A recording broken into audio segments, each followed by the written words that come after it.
Hello everyone, welcome to Genie, the place where we dive deep into the world of programming and algorithms. I am Sangeeta and I'm thrilled to have you here today.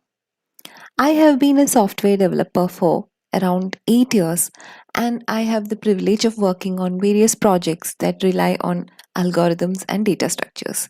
Today, I'm excited to share my knowledge with you. In this video, we are going to embark on an exciting journey into the world of programming algorithms. If you are a beginner looking to grasp the fundamentals or an experienced coder seeking to fine tune your skills, this video has something for everyone. We will go through these topics like what are algorithms, importance, types of algorithms, sorting, searching, recursive, dynamic programming, graph algorithms, algorithmic complexity, and some we will even go through some practical examples and coding pseudocodes, the tips for algorithm mastery, and finally the resources for further learning. So, what do you mean by algorithm? Algorithm is actually a step by step instructions or rules designed to solve a specific problem or to perform a particular task. Think of a recipe for a computer to follow. Algorithms serve as a backbone for software development. They are responsible for everything from sorting data to searching for information and making decisions. Without algorithms, our software would be incapable of performing even the simplest task efficiently. Some real world examples of algorithms are like imagine you have a list of unsorted numbers and you want to find the largest one. You would use an algorithm for that. And when you perform a web search, the algorithm works behind the scenes to provide the more relevant results in a fraction of a second. And efficiency. It is about doing something quickly and efficiently. Algorithms are designed to optimize the use of computational resources like time and money. And there are two types of algorithms. If we are using two ways to calculate the algorithm efficiency, one is the time efficiency, and second is the space efficiency. The time complexity focuses on how quickly an algorithm can produce a solution or perform a task. Space efficiency refers to how much memory an algorithm requires to execute. So, let us go through what is time complexity. Time complexity is a formal way to measure the efficiency of an algorithm in terms of its runtime or the number of basic operations it performs related to the size of the input. So these are the some common time complexities.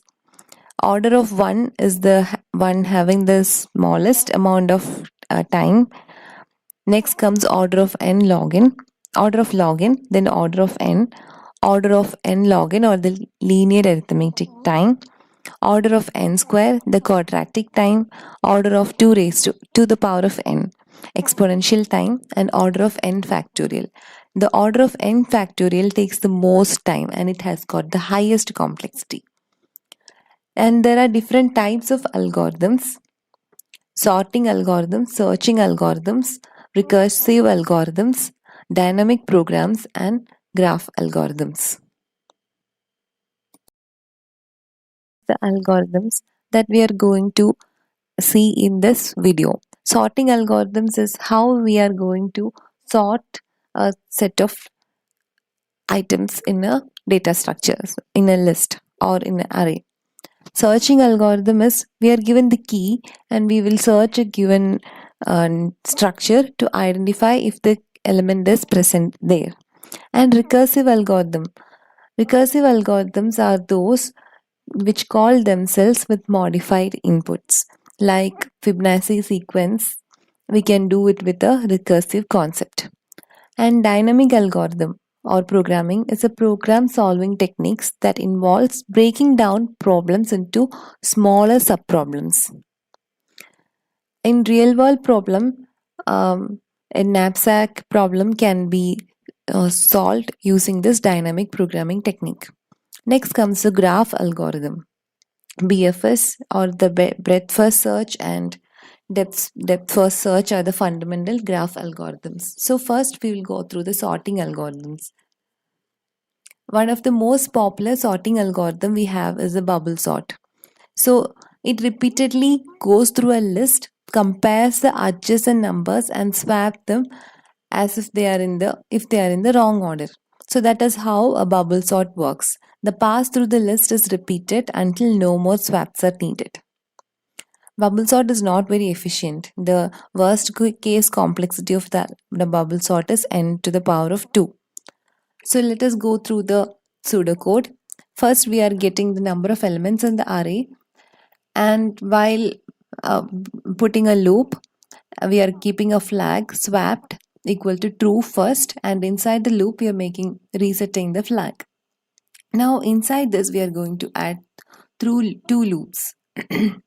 We are going to uh, loop from 0 to n minus 2, and if the array of the current element, we are comparing the two adjacent elements, array of I is greater than array of I plus 1, we will swap. If the left element is greater than the right element, then we will swap the numbers and make the swapped as true. Now again go through the list and compare the next two adjacent numbers. In this way, the bubble sort works.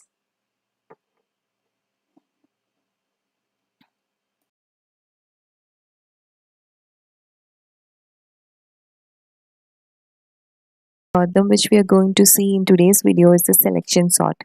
Selection sort divides the input list into two parts, a sorted sublist and an unsorted sublist.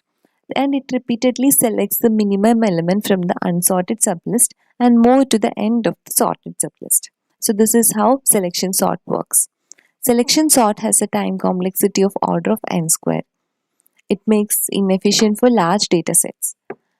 So in the pseudocode, we are defining an array that contains the elements to be sorted using selection sort, and in the selection sort algorithm function, it implements a selection sort. It iterates through the array, find the index of the minimum element in the array in the unsorted part of the array, and swaps it with the first element in the unsorted part. This process is repeated, gradually building up the sorted portion of the array.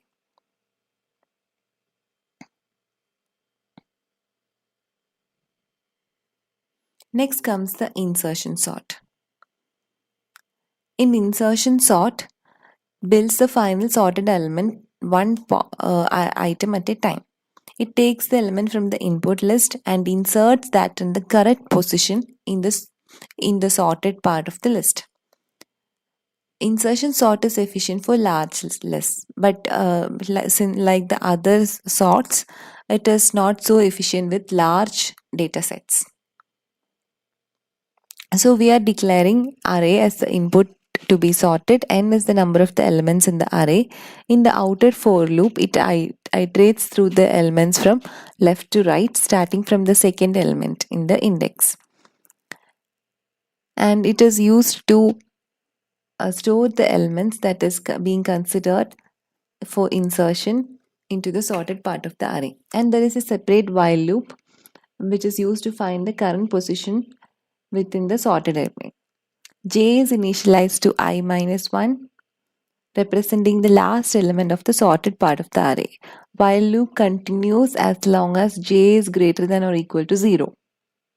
And inside the while loop, larger elements are moved to the right to make space for the current element. After the while loop completes, current element is inserted into the correct position, which is j plus 1. This process continues until the entire array is sorted. Next comes the merge sort. Merge sort is a divide and conquer algorithm that splits the input list into smaller halves, again sort them and merges them back together. It is more efficient than the previous algorithm with a time complexity of n log n. Merge sort is stable and it is suitable for sorting linked lists. In the pseudocode, array is the input to be sorted, and there is a function called merge sort It is a recursive function. It performs the following steps. If the length of the array is 1 or less, it is considered sorted, and the function returns the array as the base case. Otherwise, it divides the array into two halves, left half and right half. Then it recursively sorts both the halves by calling the merge sort on each of them. Finally, if it merges the sorted halves back using the merge function. Merge function is responsible for merging the two sorted arrays. It repeatedly compares the first elements of left and right and appends the smaller of the two to the result array. The comparison and appending continue until one of the input array is empty. Afterwards, any remaining elements in the left and right are appended to the result. Merged result is then returned. So merge sort is a divide and conquer sorting algorithm. It has got a time complexity of order of n log n. It is known for stability and is suitable for sorting linked lists as well as long arrays. Then comes the quicksort. Quicksort is also a divide and conquer algorithm, but it selects a pivot element and partitions the list into two sublists, elements greater than the pivot and elements less than the pivot. Then it recursively sorts the sublist. Quicksort is highly efficient, typically outperforming most other sorting algorithms. It has got an average case time complexity of order of n log n. So in the pseudocode, array is the input array to be sorted. Low and high are the indices. Quicksort function is a recursive function. It performs the following steps. If low is less than high, it seems there are two elements in the subarray to be sorted. Partition function is called to partition the array into two parts, elements less than the pivot and elements greater than the pivot. The pivot element is chosen as the rightmost element of the subarray. And after partitioning, the subarray is divided into two parts, one with elements greater than or equal to the pivot and other with the elements greater than the pivot. Quicksort function is recursively called on both the subarrays. So this is how the quicksort works. Next comes the searching algorithms. Searching algorithms enable us to find specific elements within a data structure like arrays, lists, or databases. These algorithms are essential for various applications like data retrieval in databases. And linear search and binary search are the two different searching algorithms. Linear search is the simplest one. It checks for each element in the data structure until a match is found or the entire element is traversed. Linear search is easy to implement, but it can be slow for large datasets. So there is a linear search method. N is the length of the array and it goes from 0 to n minus 1. If an array of I is found, that is the element is found at this position, then returns the position. Otherwise, returns like no element is found in the array. Then comes the binary search. Binary search is a highly efficient searching algorithm, but it requires the data structure to be sorted. So what it does is it repeatedly divides the search interval in half until the target element is found or is determined that the element is not present. Binary search has got a time complexity of order of log n. It makes it faster than the linear search for sorted data. So there is a function binary search and we are declaring the left pointer on at the start of the array, right as the end of the array. And while left is less than or equal to right, we are calculating the middle index. Mid is equal to left plus right, right minus left by 2. And if array of mid equals the target, we will return the middle position. If it is less than target, we are updating the left pointer. Otherwise, we are updating the right pointer. In this way, the binary search algorithm works. Recursive algorithm is an algorithmic approach that solves the problem by breaking down into smaller, self-similar subproblems. And these subproblems are solved in a similar manner to the original problem until they become simple enough to be solved directly. Each recursive call reduces the problem size or complexity. An example is Fibonacci series. Fibonacci is a sequence where each number is the sum of the two preceding ones. So 0 plus 1 equal to 1, 1 plus 1 equal to 2, 1 plus 2 is equal to. So the adjacent numbers are added, and when we add 2 and 3 we will get 5. So the next numbers to be added are 3 and 5. The sum will be 8. Next number will be 5 and 8. In that way the Fibonacci sequence work. One of the common ways to generate Fibonacci sequence is by using recursion. So we are defining a Fibonacci function with a number of elements as n. If the n is less than or equal to 0, we are returning 0. Otherwise, if there is only one element in the list, we are returning 1. Otherwise, this function is repeatedly called like Fibonacci of n minus 1 plus Fibonacci of n minus 2. So in that way, the function repeatedly calls itself. So Fibonacci of n minus 1 will be found, n minus 2 will be found, and these two will be added. Fibonacci of 5. So it will break down the problem as follows, like Fibonacci of 5 will be equal to Fibonacci of 4 plus Fibonacci of 3. Then again Fibonacci of 4 will be equal to Fibonacci of 3 plus Fibonacci 2. Again we are calculating Fibonacci of 3 is equal to Fibonacci of 2 plus Fibonacci of 1. Fibonacci of 2 and 1 are the base cases. It will return 1 and 0. The next set of algorithms are dynamic programming. So dynamic programming is a technique where in computer science and maths where we've solved the problems by breaking down into smaller subproblems and shares the result of these subproblems to avoid redundant calculations. The longest increasing subsequence, it is an example of dynamic programming. Given an unsorted array of integers and finds the largest length of the longest increasing subsequence. So in this pseudocode, nums is the input array containing integers, n is the number of the elements, and list is the array used to sort the length of the element. The algorithm used for a nested looping structure is outer loop iterates through each of the elements in the array, and the inner loop, that is for j is equal to I minus 1, it checks for the previous elements to find the elements that are smaller than nums of I. And if nums of I is greater than nums of j, it means that we can extend the longest increasing subsequence ending at I by including nums of I. We update list of I with the maximum of its current value and list of j plus 1.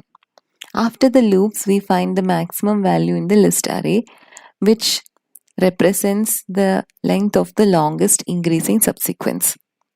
So dynamic programming approach, it finds the length of the longest increasing subsequence in a given array by considering all possible subsequences and storing the results to avoid redundant calculations.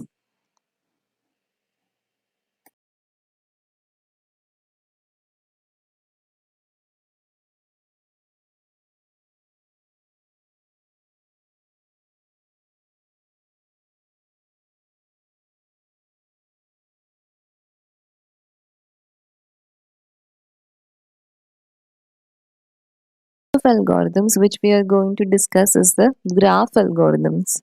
So graph algorithms are a fundamental part of computer science and have various applications related to networks, data analytics, routing and more. And in graph theory, a graph is a collection of nodes or vertices and the edges that connects to the pair of nodes. Graph algorithms help us to manipulate and analyze the structures efficiently. So, and graphs are versatile. It represents a wide range of word scenarios. So you can see in the right side, there are nodes and there are some vertices. It represents the graph. The two common algorithms which we use are breadth first search and depth first search. Breadth first search is used to explore a graph by visiting all the nodes at the current depth before moving to the next level. So it is the shortest path in a graph. To find that, we use the breadth first search algorithm. So as in the pseudocode, we'll initialize the queue for traversal, that is the start node. Then we will initialize a set of visited nodes. And while the queue is not empty, the current node, we will dequeue the first node. And if the current node is not visited, mark the node as visited. Then process or display the nodes information. That is what we are doing in the process node method. And if and we'll enqueue all the unvisited neighbors for the current node. So and that is done in the last 3 lines. For neighbor in graph of current node, if the neighbor is not visited, and this neighbor node will be appended into our queue. Next comes depth first search. Depth first search explores a graph by traversing as far as possible along one branch before backtracking. It is used to detect cycles in a graph and explore the connected components. So for function DFS, we are marking the current node as visited, and we are displaying the process or display the information using the process node. Then for each neighbor in the graph of the current node, if the neighbor is not visited, then recursively visit the unvisited neighbors. That is used in the DFS graph. So algorithms are essential in software development for efficient problem solving, and various algorithms will address different programming domains. Understanding algorithm complexity helps in choosing the right algorithms. So algorithms are very important in computer science. If you have enjoyed watching my video, please do subscribe to my channel and click on the bell notification icon so that we will come with another exciting video soon. Till then, take care. Bye bye. Happy coding. Share this video with everyone you know.